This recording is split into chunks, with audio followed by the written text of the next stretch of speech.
Good morning. February 16, Hindu Editorial. Terrible Thursday on Pulwama terror attack. As investigations into the Pulwama attack begin, Pakistan must act against the Jaish. As India mourns the death of 40 CRPF personnel in Thursday's terrorist strike in Jammu and Kashmir's Pulwama district, it is clear that the attack was meant to provoke. The Jaish-e-Mohammed, the Pakistan-based terrorist organization which has orchestrated numerous strikes in the Kashmir Valley, has taken responsibility for what is now the highest toll of security forces in any attack in the state. Investigation should yield a better picture, but it is a matter of extreme concern that a suicide bomber could time his attack to hit a security convoy. There is no question that Pakistan bears the honors to explain why Masood Azhar, the leader of the Jaish-e-Mohammed, enjoys such freedoms on its territory, if not outright support from the establishment. Certainly, diplomatic backing by Pakistan and China has been crucial in defeating efforts at the United Nations to put Azhar on the list of banned terrorists. Early details indicate that a sports utility vehicle laden with a huge quantity of explosives targeted the convoy of 78 buses carrying about 2,500 soldiers from Jammu and Kashmir. The video of presumed suicide bomber 2 hits at an altered standard operating procedure meant to provoke and escalate tensions. Forensics term have already begun work and answers to the disturbing questions the attack has raised on intelligence gathering, dissemination and coordination in the valley must be pieced together. However, if the terrorists have acted from an updated playbook, New Delhi's response must not play into the plans with reflexive and precipitate official action. India has withdrawn the most favored nation status to Pakistan in a signal that it will not wait for preliminaries in the effort to isolate Pakistan. Coercive diplomacy is likely to continue, but to effective the effort needs a wider net, especially at a time when the US is seeking Pakistan's help in firming up a deal with the Afghan Taliban. Beijing too must not and cannot evade questions about its previous blocking of action at the UN, specifically against Azhar. Post-Uri, after terrorist attacks, the air is always thick with calls for retributive cross-border strikes. The past history of limited, if any, returns from such precipitate action must serve as a cautionary check.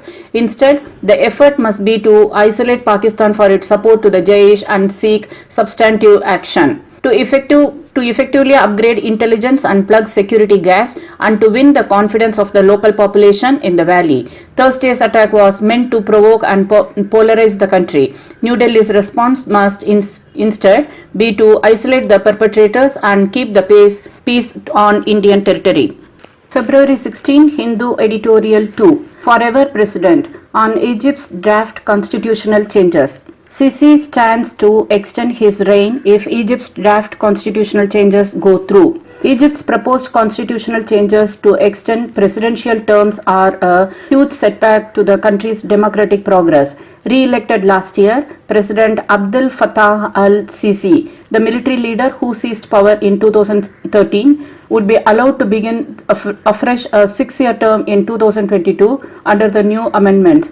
Another provision envisages a political role for the military as a guardian of the constitution. Thursday's parliamentary vote initiating these changes will have to be ratified in a popular referendum, but few doubt the establishment's capacity to secure it. The 2018 general elections were held without a serious challenger to Mr. Sisi, whose rival was in effect handpicked by the regime after other contenders were forced to quit the race. The economy has returned to a growth trajectory following an International Monetary Fund loan in 2016 in exchange for cuts in public subsidies. But soaring prices and double-digit unemployment have dimmed the government's overall appeal. In the past 5 years, the popular upsurge that began with the overthrow of the 3-decade-long autocratic rule of Hosni Mubarak in 2011 has subsided. The military crackdown has vengefully targeted Islamists from the Muslim Brotherhood government of former President Mohammad Morsi,